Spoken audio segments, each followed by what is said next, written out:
I'm delighted to introduce Tublu Mukherjee, who probably doesn't need a great deal of introduction now that you've seen them on the film. I'd like to maybe just start by abusing the chair's position by just asking Tublu how and why you got involved with this project. Yeah, well, I mean, I moved to India in 2007 and I started doing some work against corporations. And it's one of those chance encounter things. I was at a conference in Bangalore and I just happened to sit on a table with an activist and she said, well, yeah, you're from the UK. And I said, yeah. And she goes, well, you know, there's some asbestos victims who've been diagnosed in 2004 from a factory that was owned by an American company. So I said, oh, interesting, well, send me the stuff. And so a few weeks later, she sent me this information by email. And it transpired that actually it wasn't an American company at all, it was a Turn Renewal. Over the past 10 years, with the help of the Turn Renewal Trust, members of whom are here today, we've been diagnosing and compensating nearly 2,000 victims of asbestos-related diseases in six factories around India. Thank you. Okay, the floor's open now for questions. If you'd like to indicate by putting your hand up if you've got a question for Tublu. We've got Jeff and Rob with the roving mics. The lady in the back row in the far corner. It's a bit of a trek for you, Rob, for your first question. Sorry about this.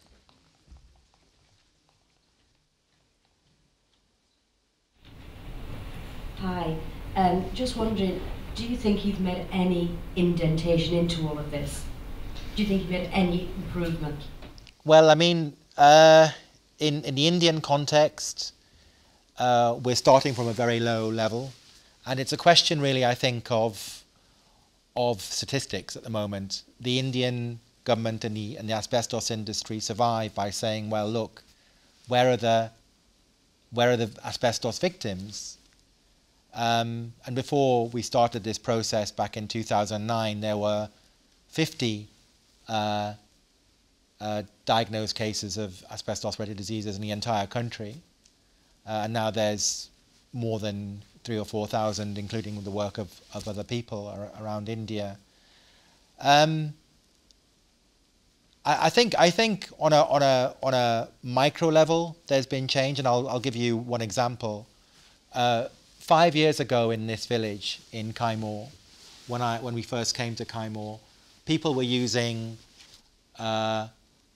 asbestos to make water collectors. So they were basically collecting water in these large asbestos basins and then drinking out of those asbestos basins or using the water for cooking and so on. In July, a state minister from the state of Madhya Pradesh stood in front of a crowd of 350 people and pointed at the asbestos factory, and we said, we don't want to close down the factory, but we want to stop that factory from using asbestos. That is quite a large change in a fairly feudal place like Kaimur. Another example is in Calcutta, for instance. In Calcutta, the local trade union opposite the asbestos factory was not working at all on the issue of asbestos. Over the last 2 years, they've pushed the workers to understand more about the substance that they're dealing with, but also to organize.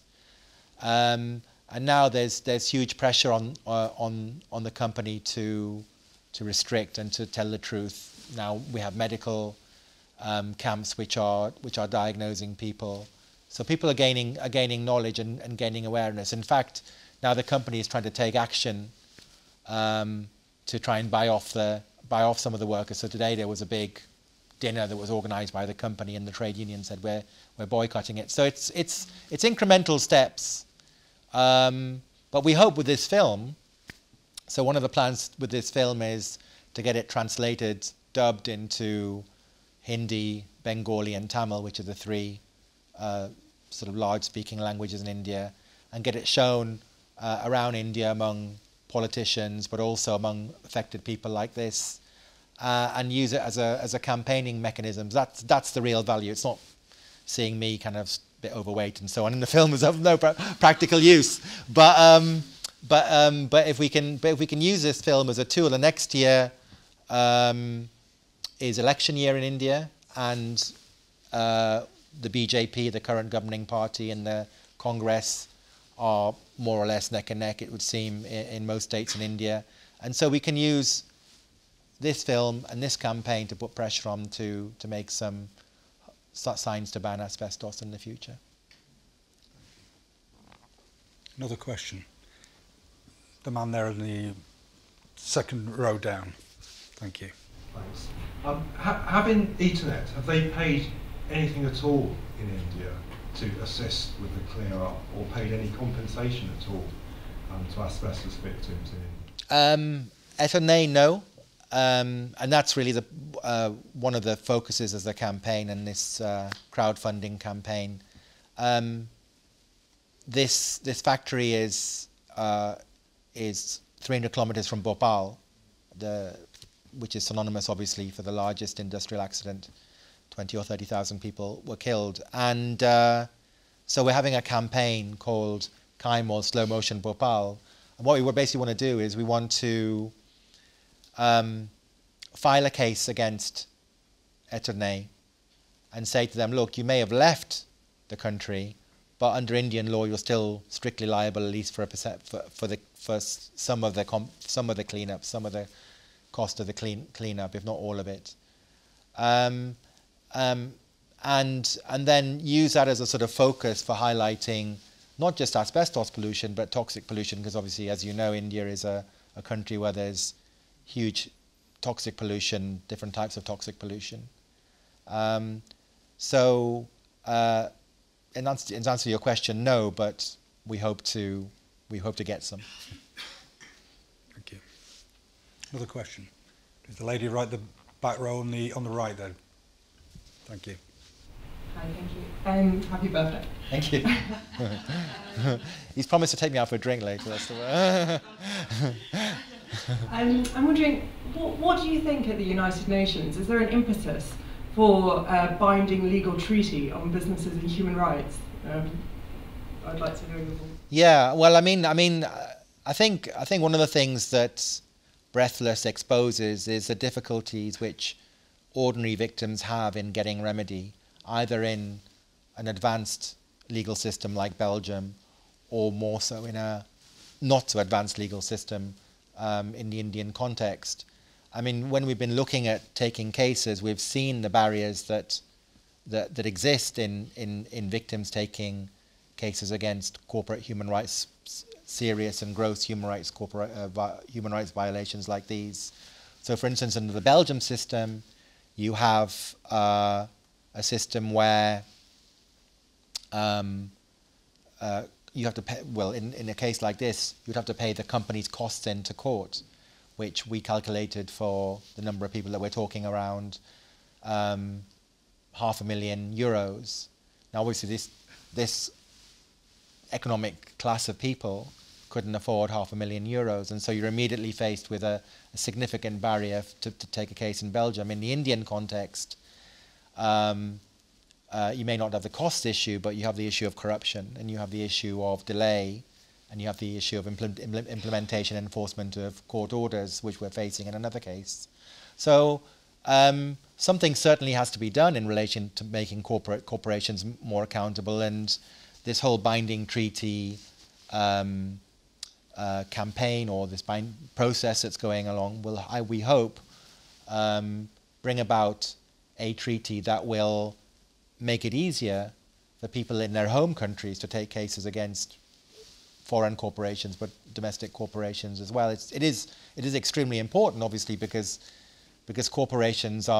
many corporations are now more wealthy and more powerful than states, and the law, unfortunately, simply hasn't kept in touch with that. There's a huge gap in the global legal system in the governance of corporations, and you see that most acutely in for instance, the asbestos industry, but in other gross human rights violations as well. Thank you. Speaker up on the left there, and close to the wall. Thank you. The scene with the doctor struck me. He obviously was offering his advice as a voluntary worker. Is it the case that there's actually far more victims than anyone knows about it? It must be very difficult for the people of Kaimor to actually be diagnosed. I mean, particularly with mesothelioma, it must be almost impossible for them to obtain a diagnosis of mesothelioma. Yeah, I mean, this place, Kaimor itself, is it's very isolated. It's around 4 or 5 hours from a major city, and if you want to diagnose cancer, even any type of cancer, really, you have to go to Mumbai, which is a good 12-hour train journey away. And so the majority of people who've had cancer in this village have not been able to go, or died on the way there, or died shortly after arriving in Mumbai. And that is a huge problem in trying to diagnose asbestos-related diseases in India, because there's a lack of expertise, or there's a lack of like basic things like a proper X-ray. People do pulmonary function tests, biopsies, and all the rest of it. And therefore, there's bound to be a huge underestimate of the number of people who are affected by asbestos. I mean, when you think about a country of 1.3 billion people, and the estimate that I gave was actually, I think, far less than the actual figure of the number of people who are exposed on a daily basis just directly from their work. There are 112 asbestos factories, plus there's the informal sector. There's probably around 300,000 people working in those factories every day, including contract labourers. Those are people who are not directly employed by the factory, but brought in through another company, and they rotate on a 6-monthly basis or 3-monthly basis. Then you've got people in the construction industry. There's no regulations in the construction industry, so the people who are cutting and using these asbestos fibre cements, and in many other parts of the asbestos industry. So, I mean, the phrase that's usually used in terms of India in relation to asbestos is time bomb, because we're going to be seeing what's been happening in the United Kingdom and in other parts of Europe for many decades onwards. I mean, we still haven't in the United Kingdom even reached the peak of the number of deaths of people who dying from mesothelioma and other asbestos-related diseases. And even if we were to ban asbestos today in India, obviously the legacy is going to continue for decades. And in a country where health and safety is bypassed largely, it's going to be a significant killer in years to come. Thank you. Another question. Gentleman sitting at the front there with the Harris tweed jacket on. Jason.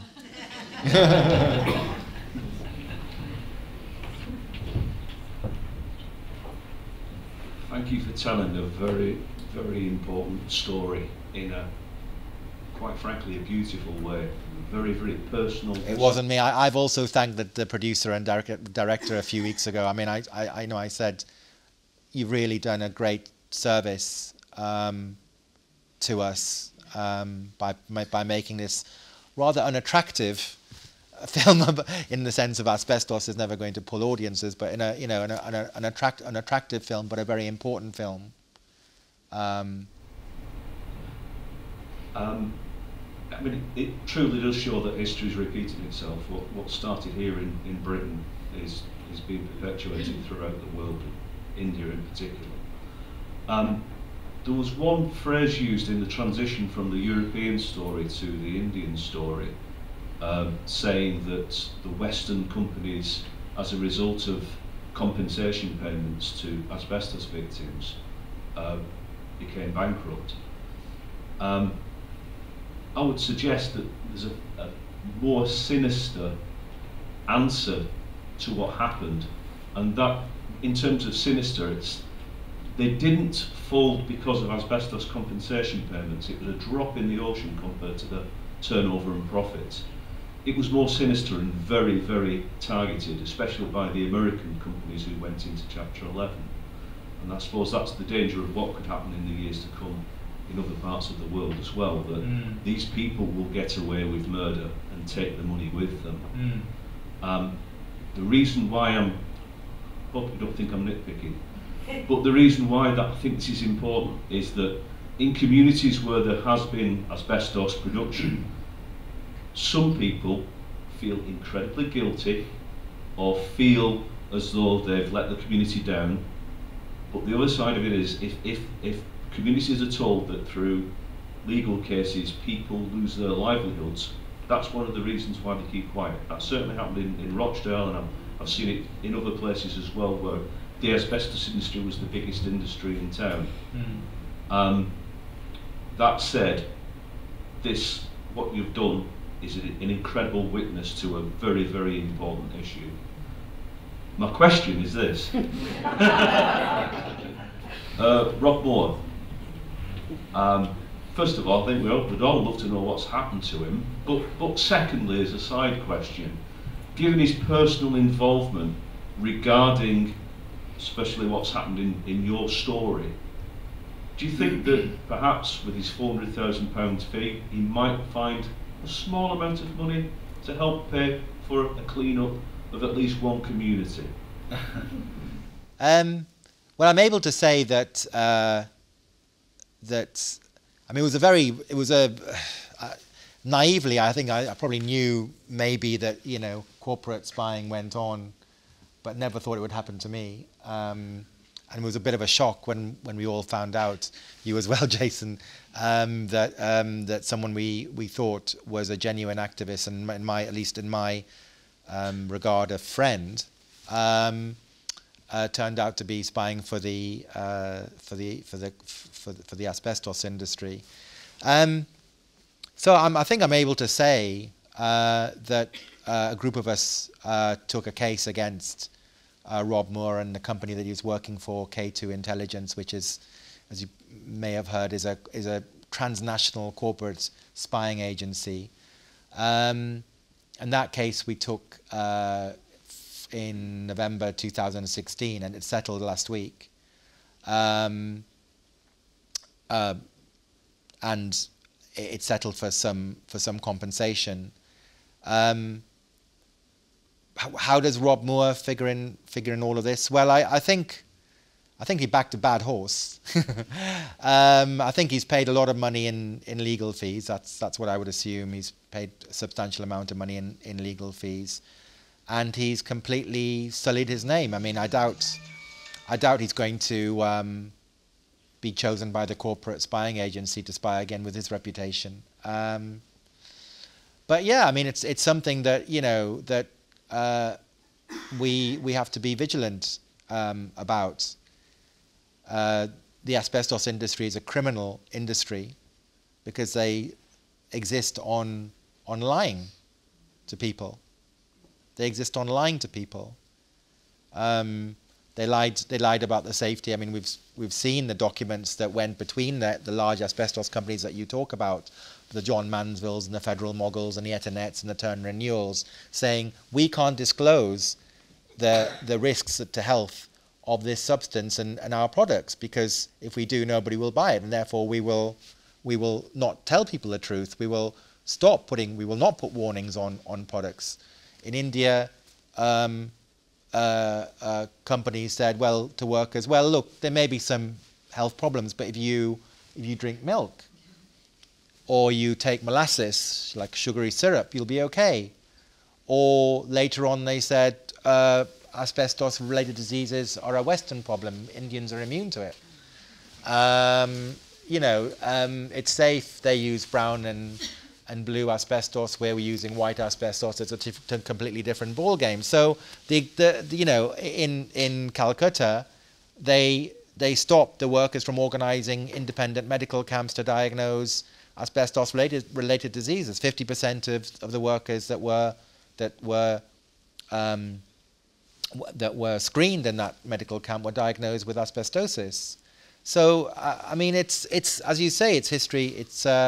It's totally history repeating itself. So I've forgotten what the final part of the question was. But yeah, so it's a criminal industry, and the spying is you know, I think indicative of how they operate, and I think, yeah, I think no doubt as a momentum which we hope will happen in India and in other countries in Asia continues, we'll have more of these dirty tactics, because this is the way that they plan to exist. And one thing that Rob Moore did tell me, I don't know whether it's true or not, was that he believed that a lot of the asbestos industry, the Russian and Kazakh asbestos industry, were using some of their industry to launder money selling crystal meth around the world. I'm not even sure. So it's actually properly criminal. Yeah. Breaking Bad all over again. I think the final part of Jason's question was, do you think Rob Moore would hand over any of the £460,000 towards clearing up asbestos waste? I'm hoping he hasn't got any of that left, and he's been bankrupted by this legal case. So. Yeah. I don't think his sister's very pleased with him. Maybe, but I don't know whether his sister's going to contribute to the crowdfunding campaign. But I don't think Rob we can will. ask. Yeah. The gentleman there by the aisle, up on the right. Tubular, sorry, I've got a couple of questions. Yeah. Tubular, firstly, I mean, are you aware of any other developing nations which have this problem? I mean, India obviously is covered in a very comprehensive fashion in the documentary, but what about other countries? So, I mean, going back to Rob Moore, I mean, the interesting thing was that he visited a number of countries which were apparently on the cusp of banning asbestos. So, Vietnam, Thailand, and then mysteriously those bans were then rescinded. So those are two countries in which asbestos is used. But yeah, I mean, it's as you you know, it's you know, as you see, it's like it's a circle. So it's on the rise in a number of Asian countries, and is used in you know, countries like Laos and Cambodia and so on to a certain degree. And I think the plan is that once those countries start incrementally getting rid of it, then it'll move to Africa. I mean, it's all Turner & Newell, Netaneh, and other companies, Cape and so on, had companies and mines in Africa.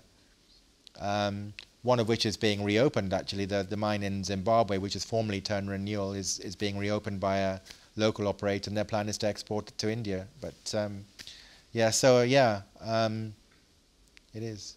Next question is, how are the companies actually defending the claims you're bringing against them? I mean, obviously you talk about procedural problems and corruption problems in India and obviously in Belgium, but what are they trying to say? That challenging our causation, it wasn't us, they might have mesothelioma, but it wasn't our asbestos? Well, I mean, in the case that we took against an Indian company called HIL Limited, formerly known as Hyderabad Asbestos Products Limited, and then eventually changed its name to HIL Limited. It's a very large Indian corporate house, family-owned corporate house in India, which operated a mine in an Indian state called Jharkhand, which is causing a lot of asbestos-related diseases in that area.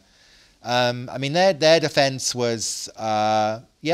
I mean, they put up every defence. So their first defence was chrysotile is not dangerous, and so they put a lot of information from the Chrysotile Institute, which I think was based in Canada, old stuff, but they put that in. We countered it with recent stuff from the ILO and WHO, and then they said, oh, your diagnoses are all faulty, and you know, these people may have TB, or you know, they're indigent people, they're people who have poverty, so anyway they're going to have breathing problems, and you know, so whatever it took, really. And but fortunately, we managed to win that case in August, and now that company is. Indian law is actually very good on the actual liability stuff for hazardous industries, much better even than this country. You don't have to show negligence in hazardous, so they're strictly liable if you, of course. So we won that case, and now the company is is having to pay for the cost, hopefully pay for the cost of cleaning up that area and compensating those victims as well. Just finally on the sort of the mold anyway, the sort of the leaking of information about activists and the campaign. I mean, are you aware of any reprisals that have been taken against anyone? I mean, if we're dealing with countries obviously such as India and Russia, I mean, they haven't got the greatest observance of the rule of law. Reprisals again? Again, well, I think with the leaking of the information through the corporate espionage about sort of obviously, my understanding was it was individuals who were involved in the campaign, their details were being leaked or may have been leaked. Yeah, so I mean, Rob Moore over a period of 4 years met, a lot of activists around the world. I went with him to Vietnam. He met a number of the activists in Vietnam from around Asia. He himself then went to Thailand. I think he went to Vietnam on another occasion. The States, obviously. So he's met a lot of the activists, and then from what we've seen, a lot of that information then went back to K2. So I mean, it's very difficult to know exactly what the implications would be about that. How that would affect the asbestos industry. Yeah, I mean, all that we know is that in countries where it seemed to be certain that they would ban it, shortly after he went there seemed to be, and that may be to do with bribery, it may be to do with intimidation, it may be to do with something else. So, thank you. Another question. Gentleman sat right next to you. The film suggested that your father had organised free medical clinics in India. Could you give us a bit of detail about that? Well, he organised clinics in the UK with children with asthma and so on. So he used to run this swimming club. Swimming is very good for children with asthma. And then in India, he tried to set up something in Calcutta to do with sort of around Mother Teresa and so on. So he sort of organised some medical camps around that as well. Thank you. Another question. The lady in the front with the white jumper. Rob. Sorry, Lauren, I have to do this so they know where to point the camera. I know you are, really. I was just wondering, you were just saying that you want to have this translated to show in India. I was just wondering if there was anywhere that you were going to show it in England, sort of more popular. Could we get it on, say, the BBC or ITV or something like that, just so more people in this country can see what's going on? Yeah, well, I mean... Well, sister, perhaps. Clean up her family by showing on the BBC. She is the head of BBC Television, I believe. So. Well, where something quite high up in, yeah. Well, it'd be really. I mean, it'd be really good to have a wider exposure.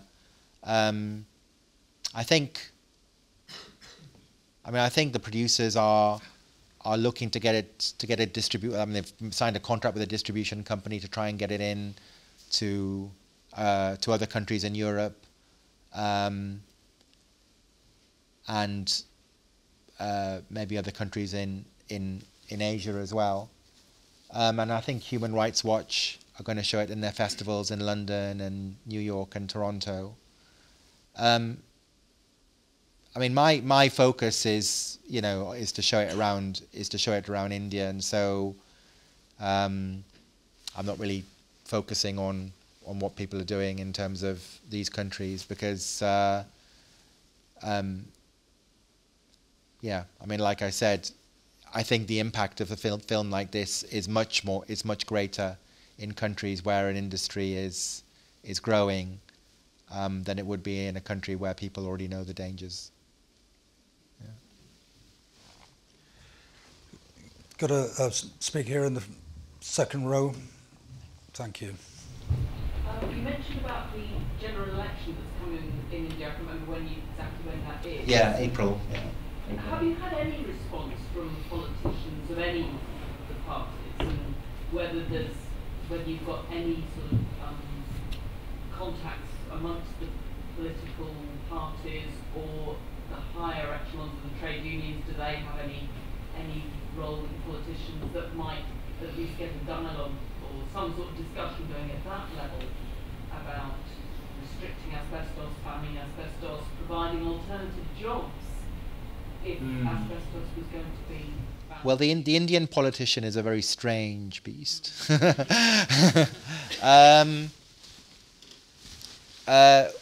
We have some members of Doughty Street Chambers here, my chambers. We have an associate member who joined us, who's a ex-Indian law minister, Congress law minister, who I met in his club when he was in London, the RAC club, and we had a cup of Earl Grey together. And I told him about the film, about the campaign, and I sent him the trailer. He didn't seem particularly interested, it has to be said, in that. But that doesn't mean, that you can't use Indian politicians to get some support. For instance, the minister I said in Madhya Pradesh, he's by no means somebody who's, some great campaigner for workers' rights or anything like that. He is a corrupt Indian politician in one of the most corrupt Indian states in India, and yet he feels that by supporting this issue, he will gain political mileage, and therefore he comes, and you can imagine what it's like in his convoy of cars and everybody has to wait for him, and he comes and we were all actually wondering what he was going to say, because normally I thought with Indian politicians, normally they spend 90% of the time saying how great they are, but actually what he said was, my father and grandfather came from this village and they died of cancer. They died of lung cancer, and we never knew why they died. And it's anyway quite a polluted village, but we never knew why they died. But now we know that it could have been related to that factory over there. And so we think that if we show the film and we have a little reception and we give people some Johnny Walker Black Label, which is the Indian currency among politicians, and so we give them some Johnny Walker Red Label won't do, it has to be Black Label. Then we could get some mileage in terms of the campaign, and you just never know. What I've found in working in India especially is that you just never know when something might happen. Something might go in a direction that you never thought would take place. One of the greatest successes that we've had actually was not directly in relation to asbestos, but in relation to pneumoconiosis in general in the state of Rajasthan, where we got the state to set up this board which diagnoses, and then that diagnosis can be used for compensation purposes, and it's now diagnosed and compensated 13,000 people, and that was really just on the back of me telling an NGO about this, and the NGO then campaigning, and then there was a couple of ministers that were very sympathetic, and it just took off, and so you never know really, and like I said, this is not an issue. It's not a party political issue. It's not even a overtly political issue in that sense, and it doesn't really fit with the Indian model, because the Modi model, the Prime Minister of India, Narendra Modi, wants to portray India as a high-tech, smart city, bullet train type of economy, and you've got this antiquated,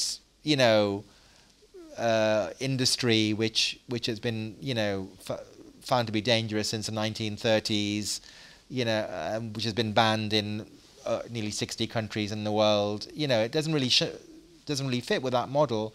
And I think if we can get the economics right, if we can say, look, you know, actually we can have viable alternatives to this substance, which are viable. I can't see why, at least on a state by state basis, we can't get the industry banned. I mean, one of the great things about what's happening in the last couple of years is that, you know, people are making those connections, and there are networks being formed, which is very inspiring, and people who are not ever aware of the asbestos issue are now becoming aware. Okay, can I just finish by asking Two Blue, what practical things can we do to support this issue in this country?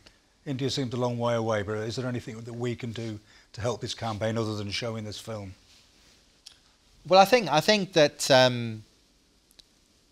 I think it's good to get the Indian community knowledgeable about it as well, because they can also tell their wider community and also their relatives back home about it. So that would be useful.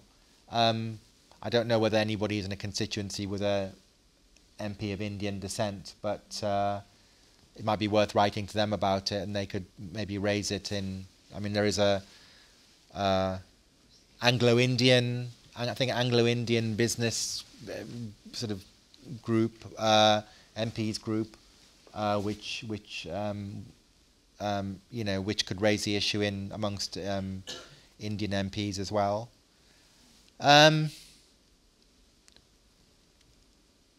No, I mean, I think apart from that, thank you for your support today. I mean, it's been very, very great that you've all come in the cold Manchester winter to come and watch it. I think the dolly drop question was also to mention the crowdfunding page that you've left us behind. Well, yeah. Would you like to explain just a little bit about the crowdfunding page and what, if people are happy to kind of contribute towards so this? the crowdfunding basically is to file a case in relation to the asbestos waste. We as you heard in the film, there is 600,000 square meters of asbestos waste, so 1 million tons of contaminated soil in this village. And the Canadian experts that came free of charge to analyse it said it would cost between 50 million and 80 million US dollars to clean up. Now, that may be an exaggeration. It may not cost that much, but we don't want, we want it done properly, and we want it done safely as well, because the other thing that happens in India is that, you know, they send in labourers, and, you know, so we want to make sure that it's done safely. And so, we're planning to file a case in the National Green Tribunal, India's environmental court, in Bhopal, and have a general campaign. And another thing that we thought about was that rather than giving individual compensation to people, what we would do is we'd form a community trust, which would then use any compensation to uplift the entire community, rather than just simply individuals. So the remediation of the asbestos waste, but also if any compensation is made available to improve the community in terms of, there's no proper healthcare, as the priest said. There's no proper healthcare in that village. So some primary healthcare, something for the kids to play on, but then use that as a sort of model to say, well, look, you know, if it can be done in this village, then it can be done in other villages, in other places where there's toxic pollution. So yes, I mean, the crowdfunding is essentially to assist in filing that case. Okay, thank you, Two Blue. I think you've all received flyers giving details of the crowdfunding page, so if you feel as if you can donate, then please do so. I hope you've enjoyed this evening. I mean, enjoyed's probably not the right word. It's an incredibly powerful film and moving film, even though the subject matter is very grim. It's something many of us have got used to. So we are going to try and push this campaign and spread the word. I'd like to say a number of thank yous. I'd like to thank you all for coming out in this weather. If any of you would like to help me buy Two Blue a drink afterwards, we will be retiring to a local hostelry, so please join us if you don't need to get home. I'd like to say a big thank you to Wilfred Darlington and his team of crack camera persons who have filmed the question and answer session. I hope I'll get the final edit before it goes on public release, but hopefully we'll be able to make this available to people. I'd also like to say a huge thank you to Two Blue for coming up from London today on his birthday. It's obviously an issue really close to his heart, very passionate, and I think this film wouldn't have happened without Two Blue's impetus. So a big thank you to Two Blue. Thank you, and please join us afterwards if you can. Before you go, and before you start clapping, I've just stopped you in time, we'd like to take a group photo down here with some placards. Jeff, could you go and get some of those posters from out on the wall? Bring them back in. So if you don't need to shoot off straight away, can we assemble down here, and can we have some volunteers to take some photographs up above, and then we can tweet these and send these images to the campaigners in India. So thank you all for coming, and good night. I can't remember if I gave a good review then.